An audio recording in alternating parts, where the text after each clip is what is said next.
On my honor, I promise that I'll do my best to do my duty to God and my country, to help other people at all times, and to obey the guide's law. And to obey the guide's law. And to obey the guide law. And to obey the guide law. And to obey the guide laws. and to obey the guide laws.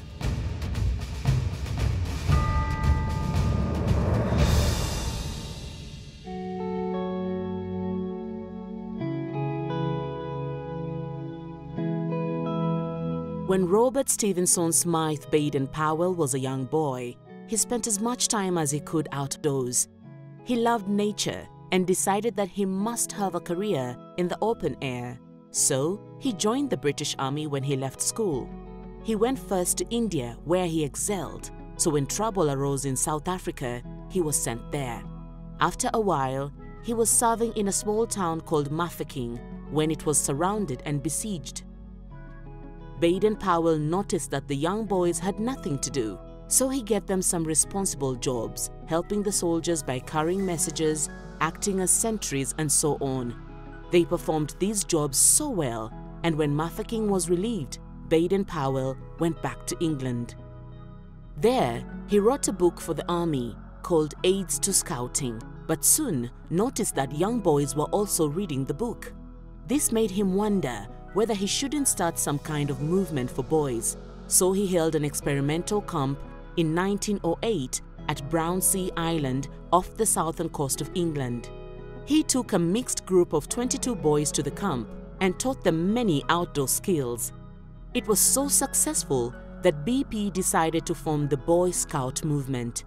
In 1909, Baden-Powell held a big rally at the Crystal Palace in London, where 110 boys attended. As they marched past to salute their leader, a group of girls tacked on to the end, dressed in a similar way to the boys but wore skirts instead of shorts. The girls asked if they would join the scout movement. Baden-Powell felt that this was unsuitable, so he decided to form a similar movement. His sister, Agnes Baden-Powell, took charge of the girls' movement. Baden-Powell gave them the name Girl Guides. In 1910, the first Girl Guides units officially registered, and the younger sisters also wanted to join in. In 1912, Baden-Powell married Olive Soames, who took guiding wholeheartedly. In 1914, the Brownie movement was started.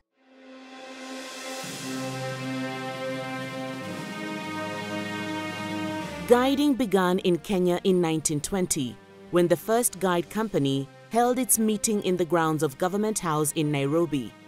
A Brownie pack was started in the same year in a primary school, and in 1923, a cadet company was opened in Nairobi. In 1922, the association was registered as a branch association of the Girl Guides Association, United Kingdom. During the early years, guiding was confined to schools attended only by European girls, but in 1935, the first Indian Guide Company and Brownie Pack were opened in Nairobi. The following year saw the introduction of the first guide company for African girls. Guiding spread rapidly except during the Second World War, and in 1943, the first rally for African guides was held. In 1949, the fairy lore imagery used in Brownie activities was replaced by bird lore, which had more relevance to the Kenyan girl. Lord Robert Baden-Powell retired and moved to Kenya in 1939 to a cottage he had commissioned in Nyeri near Mount Kenya. Together with his wife Olive Baden-Powell, they lived in a small one-bedroom house he named Pax 2, which was located on the grounds of the Outspan Hotel. When Baden-Powell came to Kenya, they became afraid with the owner of the hotel. When they decided to build this building, he was facing Mount Kenya. He loved to be here, even before his death. The moderate climate in Nyeri suited Lord Baden-Powell. He was fascinated with Kenya. He found the scenic vistas with shimmering snow on Mount Kenya, the wildlife, and the peaceful gardens and surroundings of the Outspan Hotel a splendid place to spend his retired life. Stephen Gathua, his driver, describes Olive Baden-Powell as a kind person who always appreciated the efforts of everyone and would not go without giving a tip. I normally remember her because all the time she comes here, she normally gives me a tip of the service that I have done to them. Every year. She don't live without giving me a tip. Olive Baden-Powell was a loving person. She used to interact with everybody. She used to be very down to us, so that we used to interact with her. She really mentored us to be humble, be loving, and also be self-sufficient. Kgga would then become the second home for Lord Baden-Powell and Lady Olive Baden-Powell. At the far end of the expansive Outspan Hotel in Nyeri, beside a grove of bamboo and lush green grass, stands a house with a rich history. This is the house the founder of the Boy Scouts movement, Lord Robert Baden-Powell, called home for 3 years before he died. Pax 2 Museum, as it is known, holds Lord Baden-Powell's original paintings, writings, photos, and scouting relics. Since Lord Baden-Powell and his wife Lady Olive had named their home in England Pax Hill, they decided to call their Nyeri home Pax 2, with 2 meaning only in Kiswahili. Pax 2 was gazetted as an international pilgrimage site for Scouts and Girl Guides in 2001, putting Nyeri County and Kgga on the world map as the home of the 2 movements aimed at nurturing young people. After Lord Baden-Powell died on the 8th day of January 1941, he was buried in St. Peter's Cemetery in Nyeri. Even after the death of Lord Baden-Powell, his wife Olive, Lady Baden-Powell, who was also the World Chief Guide, would visit Kgga every year and attend World Thinking Day. There was one time when she was getting much older and couldn't be traveling. And she said to me, she said, you know, when I die, I don't want a whole big coffin coming to Kgga. And she was very, very serious about it. Now sit down, I would like to tell you what I would like to see happen. I would like my ashes to be brought in an urn to Kgga, and it will be interned in the grave of my husband, Lord Baden-Powell, in Nyeri. Olive Lady Baden-Powell died in 1977. Her ashes were sent to Kgga and interred beside her husband.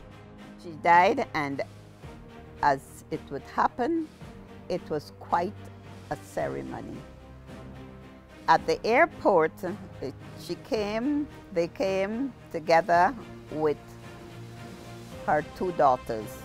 The ashes was delivered to the Kgga Girl Guides Association.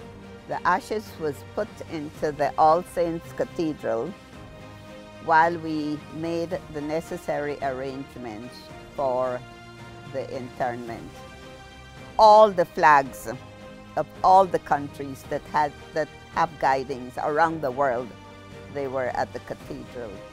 It was a great big ceremony attended by diplomats, ministers, His Excellency the Vice President, Arap Moy, was there.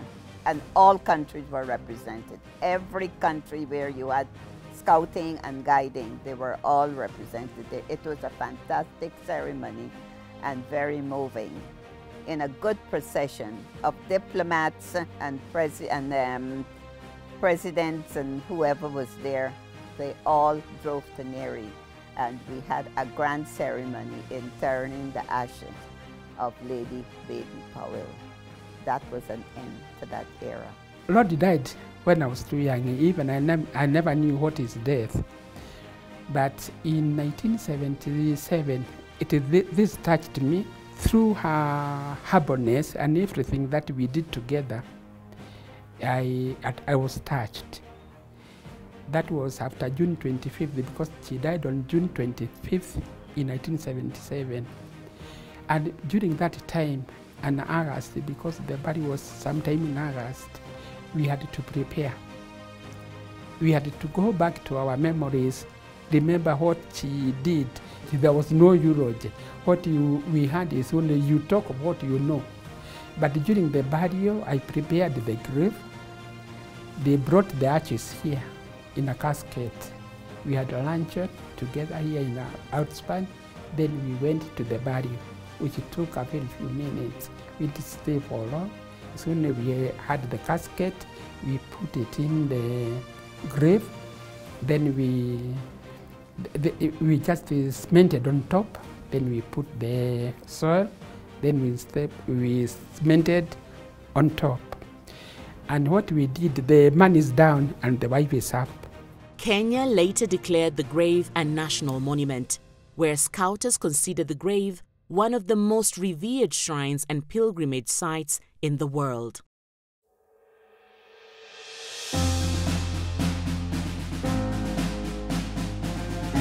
Lady Olive Baden-Powell knew only too well that you are nothing without others. No one finishes this race because this race has no finish line, but everyone gets to pass a baton, and a good hand picks it and keeps running with it. Her last letter to the movement was passionate and assuring. Dear guides, scouts, cubs and brownies, and all their leaders and friends, I shall have left this world when you receive this message, which I leave to express my thanks for all the kindness and affection shown to me, and to say how greatly I have rejoiced over the way in which you have all carried out your share in the work of the movement that my beloved husband invented for the advancement of boys and girls of all countries years ago. I have firm belief in the Almighty God and in the life in the world to come, when He and I will be reunited, and together we shall watch over you, who have been enrolled as members of this world family and go on caring for your progress and your well-being. I trust that you will continue fully to use the system of work and play that our movement provides, keeping up the fun and the friendships made at your meetings and in camps, abiding by the promise and upholding the laws that you undertook to live by when you joined. In that way, you will not only advance yourself in body, mind, and spirit, but you will affect those around you in doing what is honorable and right and wise, and in giving out kindness of thought and act on, thus striving against all ills and helping to make the world a happier and a better place in which to live. I trust you will be successful in your task, and may God be with you all in the coming years.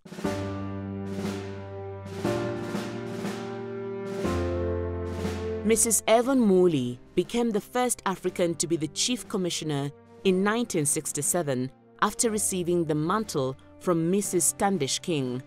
This marked the beginning of a new era.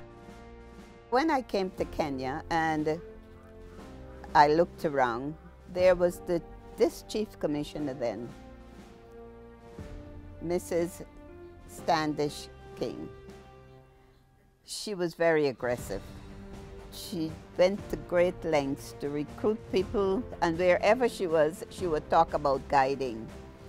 And because of that, one day my husband and I, we went to a function. I think it was a government function. People were having, a celebration. She came and she started talking, and she said, I need to get people into guiding. And she said to me, will you help?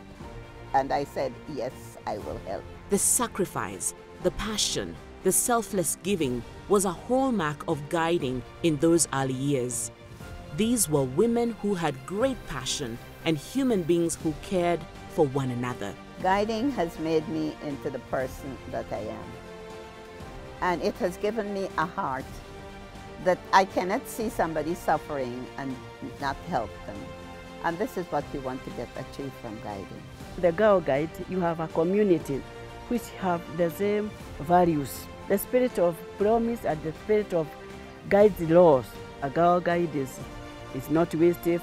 A girl guide is clean in heart and words. A girl guide, those laws, those 10 of them, they are very good. They stick here. Because of the values that I've learned from Girl Guide, everywhere I've been, I always leave a mark.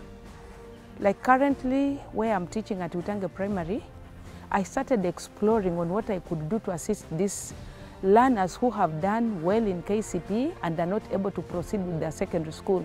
So I started approaching our politicians to support them with bursary, which has been very successful. At the core of being a human being is volunteerism. Lord and Lady Baden-Powell, Florence Nightingale, and the Sister Maria Teresa, all of yesteryears, are but a few in the list of millions of renowned volunteers who made positive difference in the world while they lived. The Kenya Girl Guides Association has very many examples of such dedicated volunteers committed to empowering the girls to develop into mature and responsible citizens who will in turn leave the world a better place to live in. We come from a community of volunteers. So once you're a volunteer, and if I decide that I want to do early childhood development, which is my passion, then I have to have a diploma in it. So you have to professionalize the voluntary work that you do. My father-in-law used to tell me that if 1/3 of your day isn't spent for others, your life is worthless. And I'm an early childhood development person. I used to teach little children, and now I teach students from school dropouts, from Korogocho, Huruma, Deep Sea, Kibera, Kangemi. My passion is to make sure that the quality of life that the girls live in informal areas is raised. And we know that it starts from lack of education,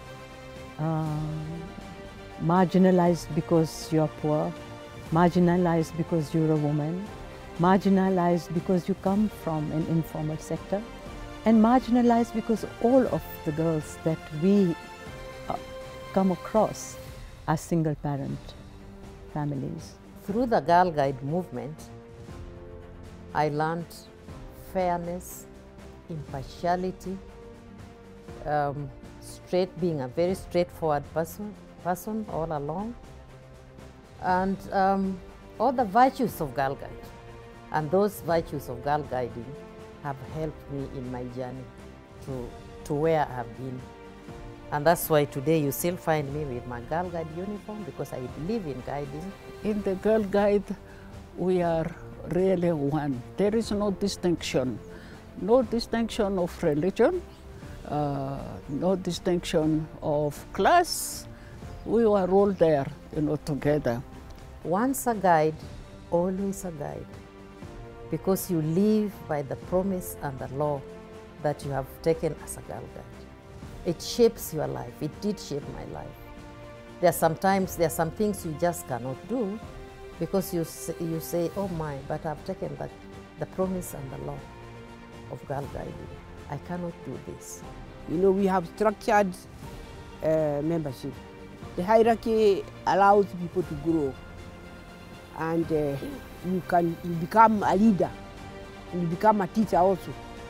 I gave duties to people, and they did a good job. We had teachers who are very committed, and when we have activities, they are there marching with pride.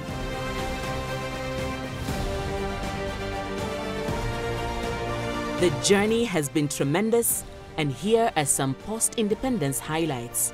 In 1963, Lady Baden-Powell officially opened the Guide House in Nairobi for training. Kenya also became a tenderfoot member of WAGS. In 1972, the Kenya Girl Guides Association celebrated its Golden Jubilee with an international camp.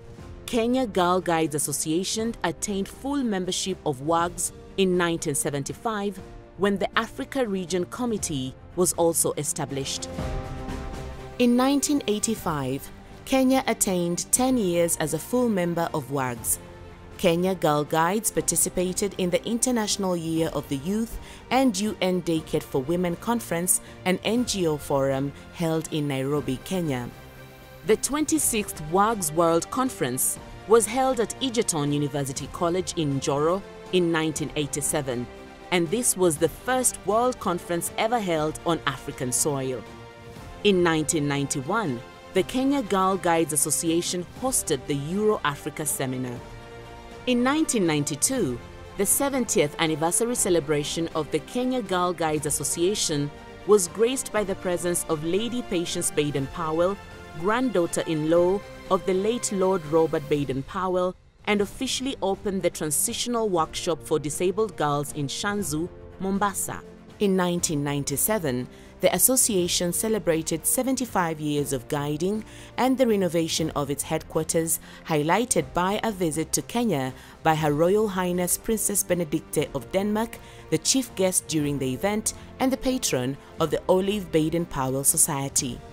National ceremonies were held and special 75th anniversary stamps were issued by the Kenya Posts and Telecommunications Corporation. An international camp under the theme "Water is Life" was held in Naivasha. In 1998, the renovated headquarters was officially opened by His Excellency Honorable Daniel Arap Moi, President of the Republic of Kenya. This year also saw the launching of the Trefoil Guild, with Mrs. Margaret Wamboi Kenyatta becoming first chairperson. Some members of the association joined the Olive Baden-Powell Society. 2001, official opening of the Kibera Girls Center for Disadvantaged Children by the Ambassador of Denmark, His Excellency Claus Dalgaard. These achievements would not have been possible without the great leadership of those who sacrificed their lives and resources for the cause of the Kenya Girl Guides.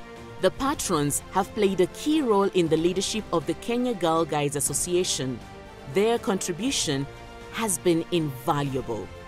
Mama Ngina Kenyatta was the first patron post-independence between 1965 and 1978.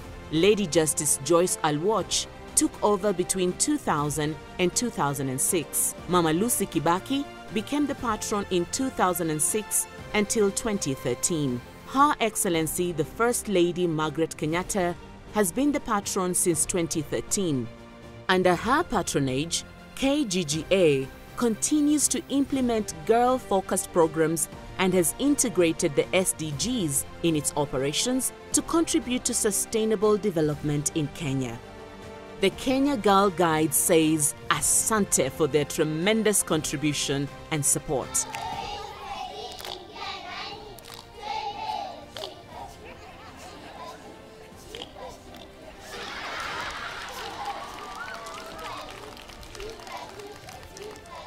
We applaud the remarkable achievements that the Kgga has made since we launched the strategic plan. You set laudable targets to expand your membership so that every girl and young woman in public schools is given an opportunity to join the movement. As your patron, I pledge my continued support to the movement in years to come.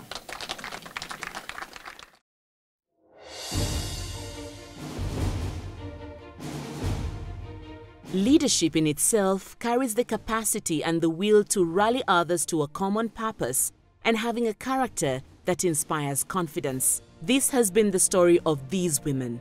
In doing so, they achieved much in their tenures. The Chief Commissioners.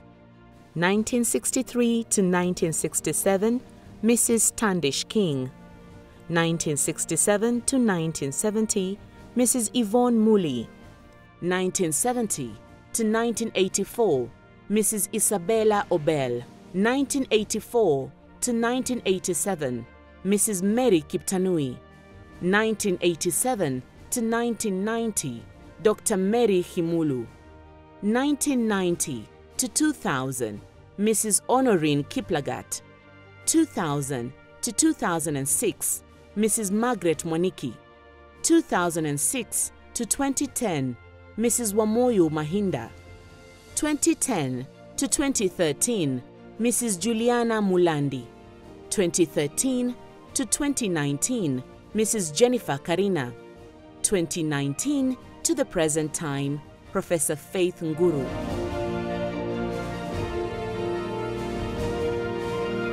National Chairman, 1965 to 1972, Mrs. Hannah Rubia. 1972 to 1975, Mrs. Mary Kamakiru. 1975 to 1984, Mrs. Julia Ojiambo. 1984 to 1987, Mrs. Yvonne Muli. 1987 to 1994, Mrs. Isabella Obel. 1994 to 2000, Lady Justice Joyce Alwatch. 2000 to 2006, Mrs. Honorine Kiplagat. 2006 to 2012, Mrs. Susan Mudune. 2012 to 2015, Mrs. Jane Chemngorem. 2015 to 2019, Professor Faith Nguru. 2019 to the present time, Mrs. Terry Maina. The following Kenyan volunteers held international leadership roles: Honorine Kiplagat, Chairperson, Africa Region, 2002 to 2007. Rose Kioko, Chairperson, Africa Region, 2013 to 2016. Jennifer Karina, Vice Chairperson, Africa Region, 2019 to 2022. Jen Washira, Vice Chairperson, WAGS, 2017 to date. Wamoyo Mahinda, World Board Member, 2008. Mrs. Modhoni Likiman. Honorable Grace Onyango, Mrs. Niva Mwendwa were key in shaping guiding in Kenya pre-independence. Kgga was recognized by WAGS for successful HIV/AIDS project.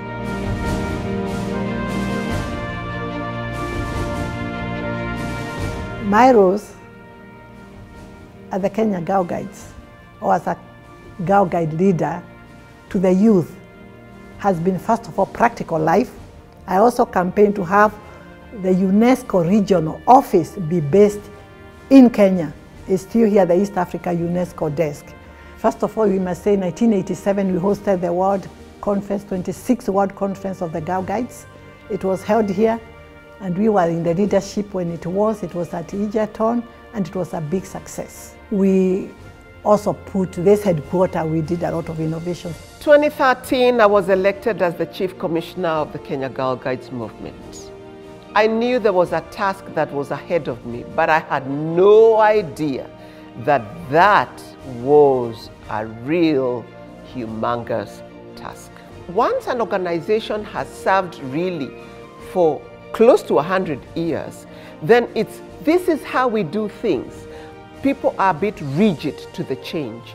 And so that was the first thing, governance review, ensuring that we had 47 counties that were operational, and then it was a strategic plan that we needed to have in place.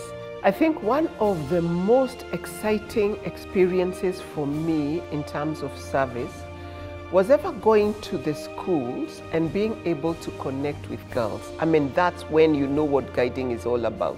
What I love most about guiding is that it has generational, intergenerational mentorship. When Kenya hosted the 26th World Conference in 1987, the World Association, WAGS, World Association of Girl Guide and Girl Scout, appointed me as a vice chair of the World Conference. So the very first time also a Kenyan and an African chaired a world conference. It was quite an experience, for me. I have chaired many meetings and so on, but not a world conference. During my tenure as the Chief Commissioner, we were able to convince the Ministry of Education to second regional commissioners.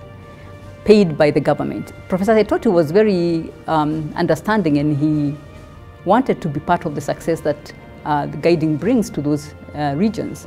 So he helped us actualize our dream of having a provincial commissioner in every province paid for by government. So I was able to visit very many areas where guiding was taking place, and that motivated the guiding movements in those regions. I was able to see how guiding impacts the lives of people in all regions, not just in Nairobi and Nyeri here, but in all those parts that where we had guiding happening. The joy of guiding, even in the midst of challenges, is what inspired them to forge ahead. With meager resources, they kept the focus and worked towards the betterment of the girls. This is the joy of girl guiding. I have enjoyed it all, and the fact that my mother was supportive, very supportive. There is no time they said no. We've done a lot of fundraising to make things, because it has not always been very smooth financially. My main objective was to complete renovation of the headquarters, and I even invited the patron of the Olive Baden Powell Society, Her Royal Highness Princess Benedict, whom I met during old conference. I invited her to come to Kenya to fundraise, and she accepted. Because of working with young girls, I developed a very keen interest in children. I served for 6 years as a member and a vice chair of the UN Committee on the Rights of the Child. The committee sits 3 times in Geneva. Whatever I learned from that committee prompted me to offer myself for election, so that I was elected as a member by the African Union. And I established a similar committee, the African Committee on the Rights and Welfare of the Child, and that committee is still up and running at the African Union, the Committee on the Rights of the Child. I was its first chair. One thing that I was very careful about is that I was not pulled back. My work did not suffer because I was active, but I was actually genuinely very active. I'm glad that I acted at that time. You know, what have I not got? Shelter, food, opportunity, education. Can I give that to somebody who hasn't? Sure. And can a single person do it? Of course, because we've seen it over and over again.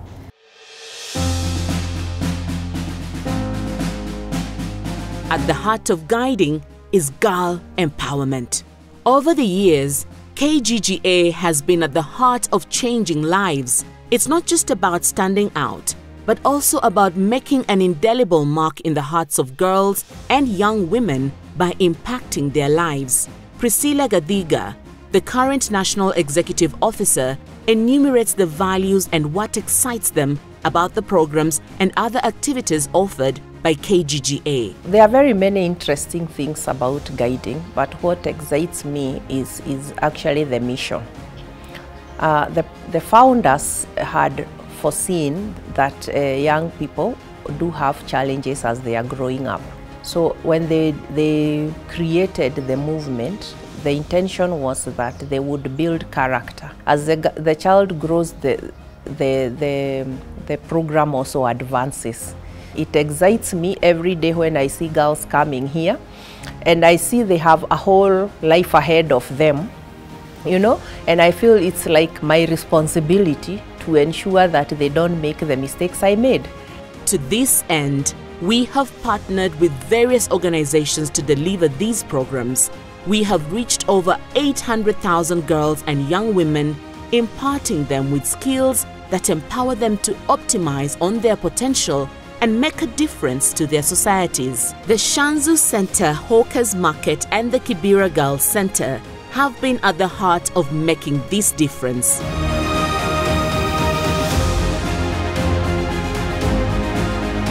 We have impacted on the community around Coast, and not just Coast, the whole of Africa. So this center was donated by the government, and the founders, the late Damusha and the late Naomi Zani, at first they were just looking at physically disabled girls. So they realized they cannot actually tap on all disabilities.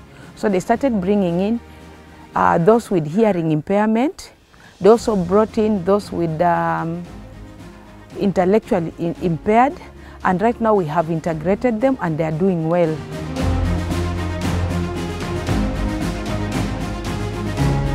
Kgga's Market Girl Center, it's an institution that started in 1996 to cater for the girls who are from underprivileged places.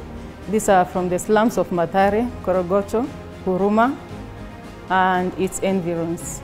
We take girls for a one-year course, and in that one-year course, we offer vocational training in dressmaking, hairdressing, computer, crafts, and also we do self-esteem and self-empowerment, so that when the girls live here, they're able to earn a living from whatever they've learned, and also they are able to be confident to compete in the world outside there. So we are, of course, all girl guides. We are all young leaders, and we do 20 girls every year for the last 30 years.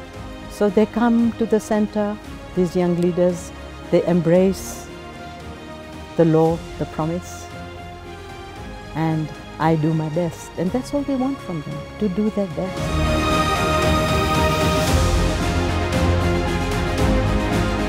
We have a program, an economic empowerment program in Kgga slums that was set up primarily targeting the underprivileged girls from the Kgga slums. This program has been training girls on entrepreneurship and also skills, including dressmaking and hairdressing.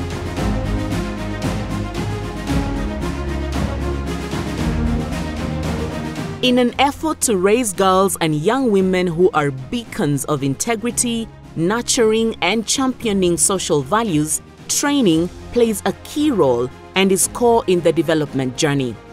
Kgga has and continues to nurture training at the core of its activities.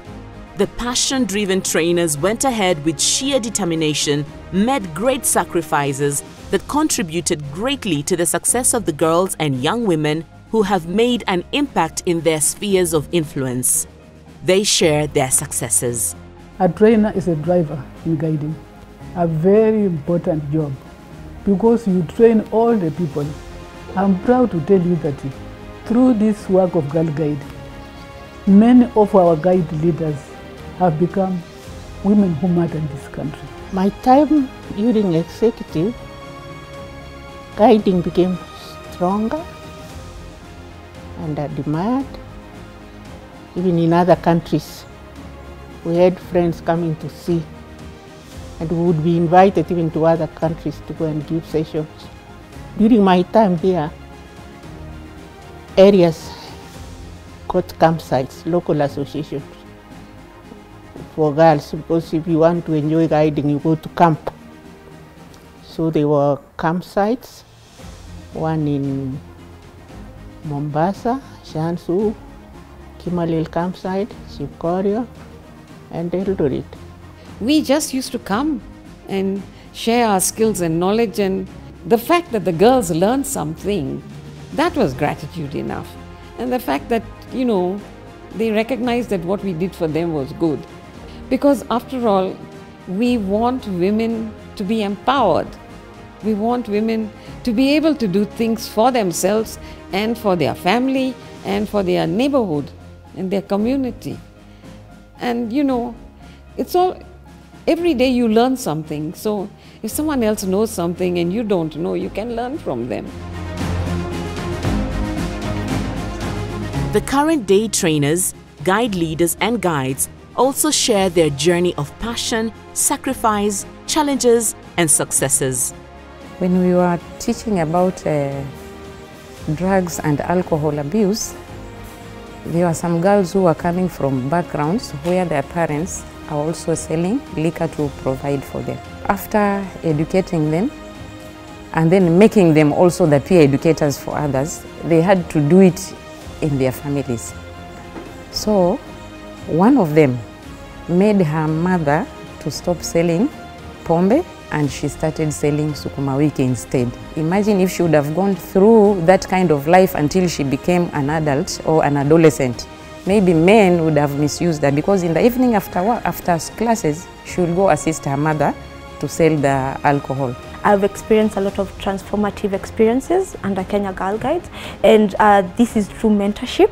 One thing that I really love about young leaders is the fact that we can bring our voice together and advocate for different issues that we are passionate about. Involving decision makers and even influencing policy is something that we have been doing ever since, not only in advocacy spaces like gender, but also in educational spaces. We want more girls to receive education and also empowering girls to be more confident in themselves. One of my best experience is the experience of Shanzu campsite, which was donated by Kenya government and was developed by Mombasa Girl Guide Division. I'm glad that I was involved immediately after it was given. It was a big forest, and then we had to clear with the help of other people outside the Girl Guide world. We had to get the Shimonatewa Boy Scouts to come and help us to clear the bush.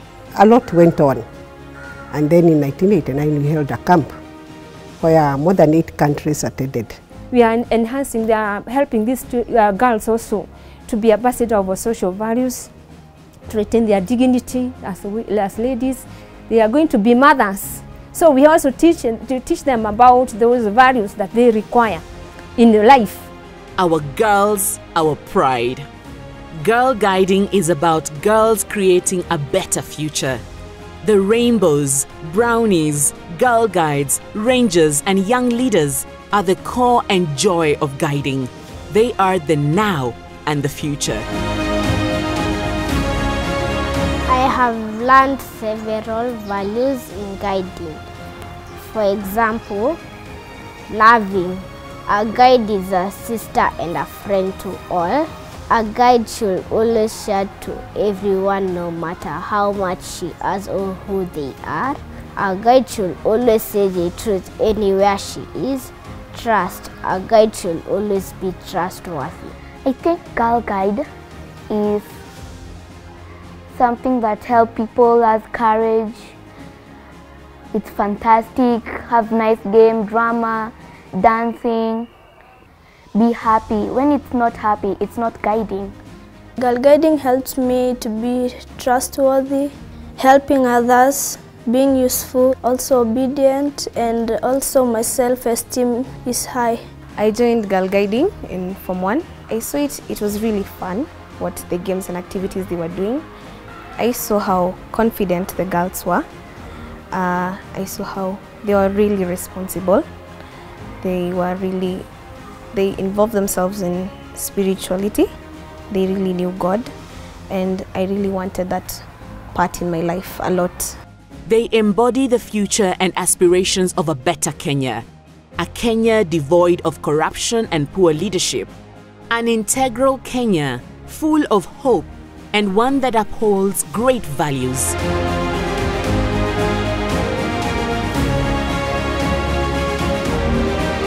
I look forward to more girls joining the movement and the movement to spread universally. I will like to encourage other girls who are not in the Girl Guide movement to join, because sometimes when you feel sad, you can just talk to the others and they can help you out. And when you need somebody to talk to, you can also go and talk to someone in this movement and he or she can help you.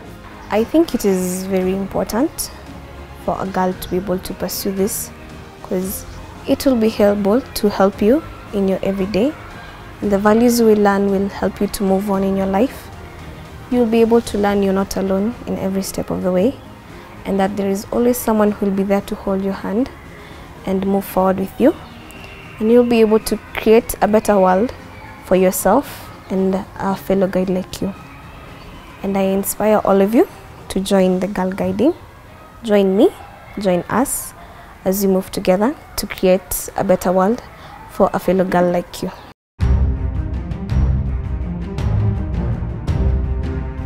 The centenary celebrations come with an awakening, an awakening of her potential.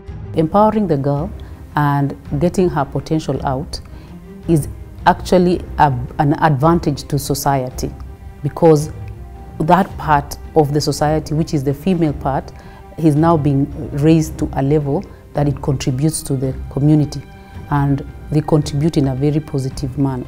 If a girl is empowered, for sure, studies have shown that her children will even be much better than her. So if you educate a woman, she will know how to feed her family, she will know how to raise her children, she will be more confident and be able to set her family or even her own life at in a more positive manner. We wish actually that every girl would be a Girl Guide, would be a Brownie, would be a Bravo Guide, would be somebody somewhere who has these values that we so much engage in. Caring for self, for the environment, thinking about the future, having moral character that is able to withstand the evils around, building on the economy. Our programs in Kgga are geared at molding girls and women to become persons of good character, and we base them on social values. The first social value that we emphasize is dignity. The girls and women are encouraged and they are taught how to uphold their dignity and the dignity of others around them. The second value is integrity. We want the girls to grow up as women and who can be trusted, who can be reliable, and who are obedient and law-abiding citizens. We also teach them about spirituality, that is acknowledging and believing in a supernatural power that is God and who is our creator, and having that the knowledge and appreciation that we draw our wisdom and power from that supernatural power. We also want our girls to grow up understanding and being able to give servant leadership wherever they are, in a political setting, in their homes, in their institutions, and every place that they are given leadership roles. That means that they should inspire to be leaders that serve others and not leaders who want to be served. And lastly, we have also the very important value that is being good citizens. And we do teach our girls civic education so that they comprehensively and intensively understand their duties and responsibilities as Kenyans, Kenyan citizens and citizens of the world.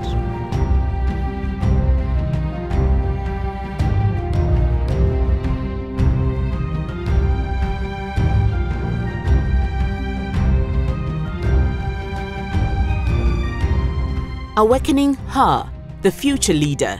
Leadership is not about power, but a shared journey that empowers us to work together and bring positive change to our lives, the lives of others, and the wider society.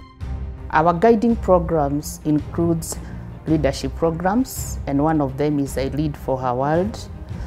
We train our girls to take leadership responsibilities from a very early age, and as they continue from one branch to another, they aspire to become future leaders. And the program we are currently running, we are piloting it in 500 schools in the country, and we are reaching 12,000 girls with leadership activities where they practically go back to their schools after training, and they, at an early age from 3 years up to 18 years when they're in high school, they learn how to practice different leadership mindsets that help them even as they grow into young leaders and they grow to even future leaders in our country. Awakening her, the entrepreneur.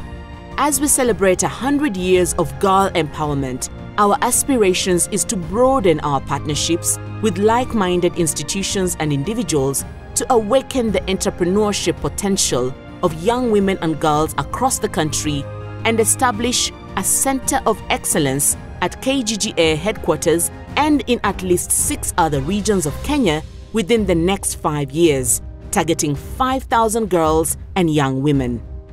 Our focus is to develop empowerment centers across the country and train 5,000 girls. Over the years, Kgga has been offering training skills to girls from different areas. Currently, we have 3 empowerment centers, namely Kgga Girl Center, whose graduates are currently producing the uniforms for Kgga. We also have the Shamsu Girl Center in Mombasa, and we have the Okas Market. Fortunately, we received funding from Point Community, and we've planned to develop an empowerment center in Kakamega.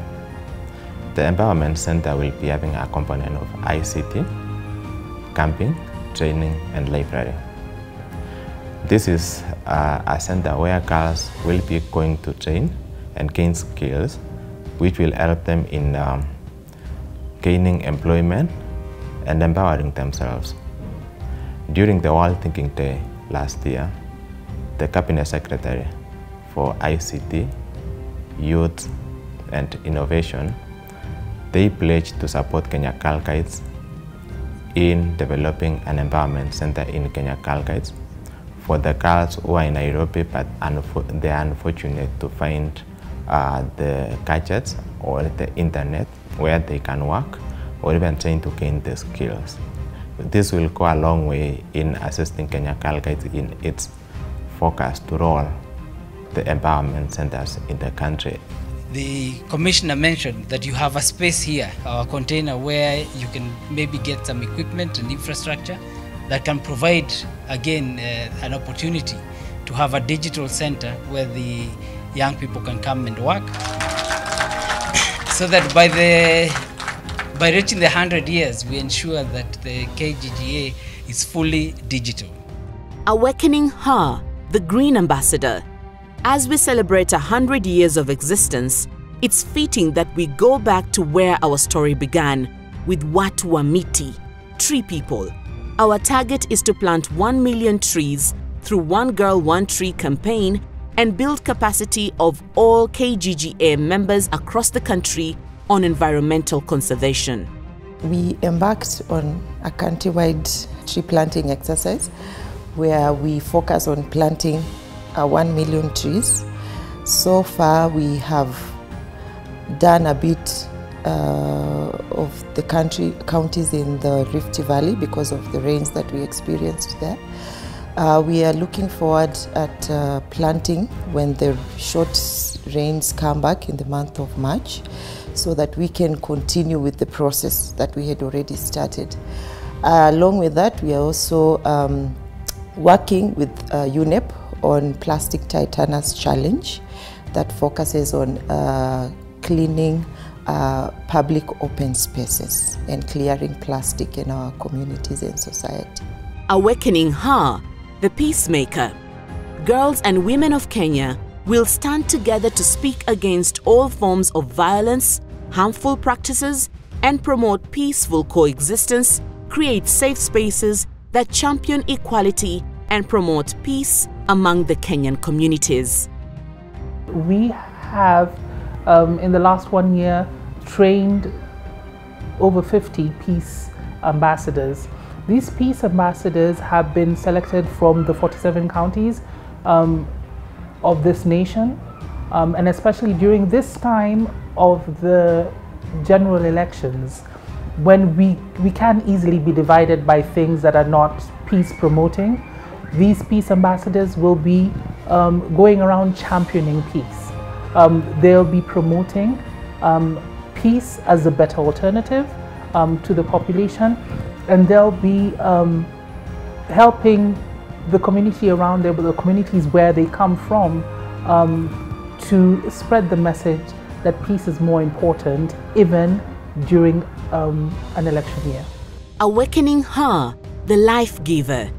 When God created woman, her specific design was that of a helper, life giver, and nurturer. We as women, we are life givers. but we also realize that it is important for us to sustain those lives. And many times we have heard people dying because they needed blood and our blood banks are empty. Many mothers, after giving birth, at least 3 out of 5 will lose their lives because of postnatal hemorrhage, and which can be prevented if there was sufficient blood in the hospitals. We set a goal of collecting 100,000 units of blood for this year, and you know, we sign up institutions of learning, we sign up corporates, not only to donate this time, but also to become regular donors. So we are actually kind of putting out a campaign for blood donation, and also requesting if even the government can look at considering blood donation as a civic duty. With the celebration comes responsibility. Responsibility to own up and forge a better tomorrow. Kenya will be a better place if there is a willingness of each of us to share in the responsibility for upholding the common good. It starts with you. It starts with our girls and young women.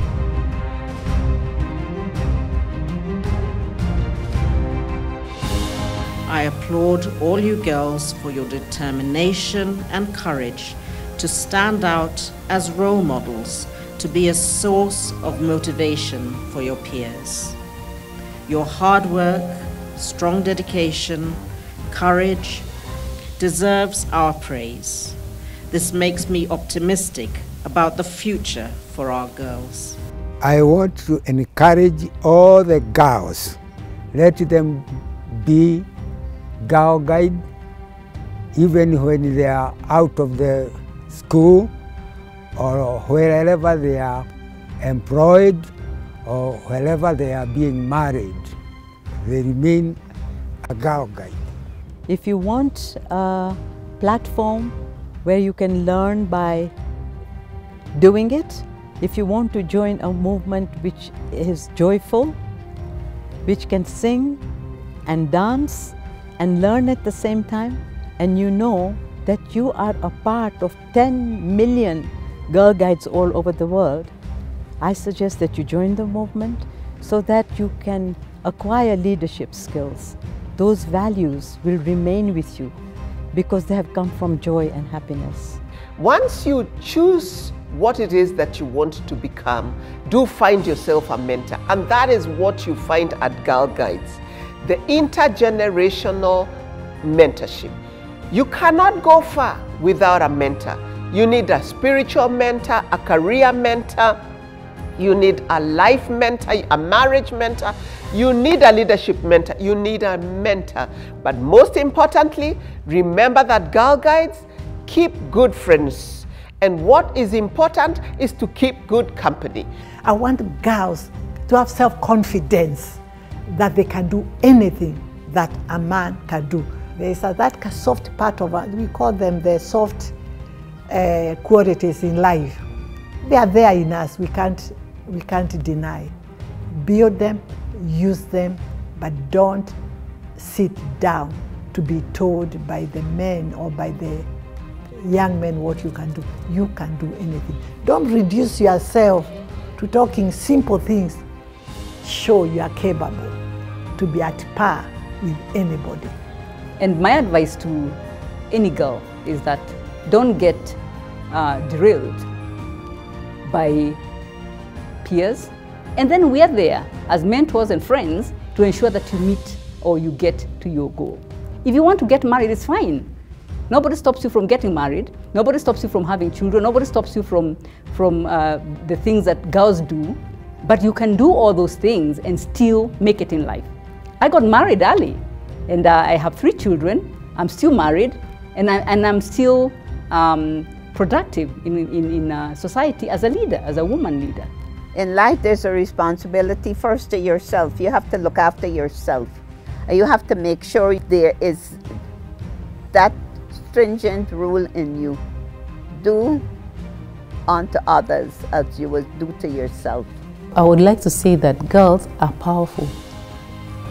The only challenge that we have is that we are not aware of this, because I guess our social setup has taught us that girls are supposed to be in the background and that girls are not supposed to come forward. So any girl, if you look inside yourself, you can make a big difference in society. Be a role model to another child.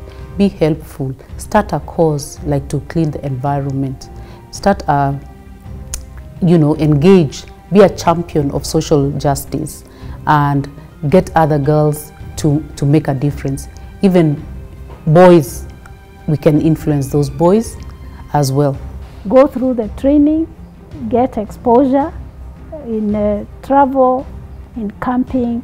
At the end of it, if one gets engaged and also has that volunteer spirit, that you do something for the community because you believe that one can become a change agent. We have a program that will help them become the best they can ever be. I'm a testimony of that, for sure.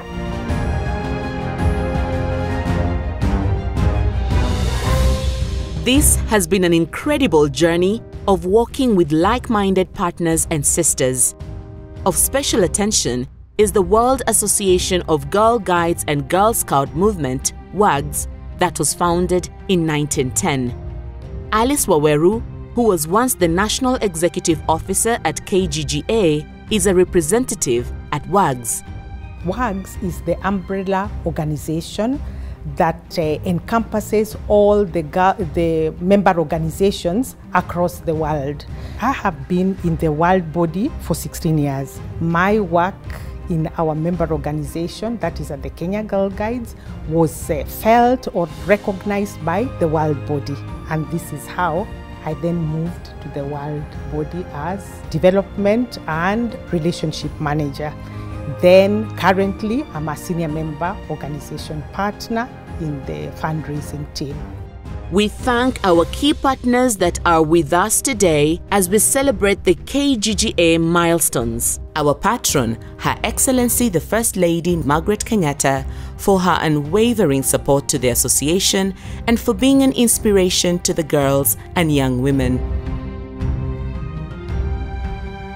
The Government of Kenya, through the Ministry of Education, for grants that facilitates girls in public schools enrollment and access to the Kgga programs. Ministry of Public Service and Gender Affairs, for continuously supporting our agenda and embracing the issues raised by the girls and capacity building through seconded staff and interns. Ministry of Innovation, Youth and ICT, for partnering with us through the Ajira program and the recent initiative to develop an economic empowerment center at Kgga headquarters. County governments, for supporting our program's implementation locally and also providing an enabling environment. Our development partners: UNICEF, HIV and AIDS program. In 1994, it set up the SARA Communication Initiative to promote the rights of the child with special focus on adolescent female children. Kgga is currently partnering with UNICEF UniTalk program on amplifying the voice of children, youth, and adolescent girls. USAID. Over the years, USAID has become a household name. Through its implementing partners, USAID has funded various projects at Kgga.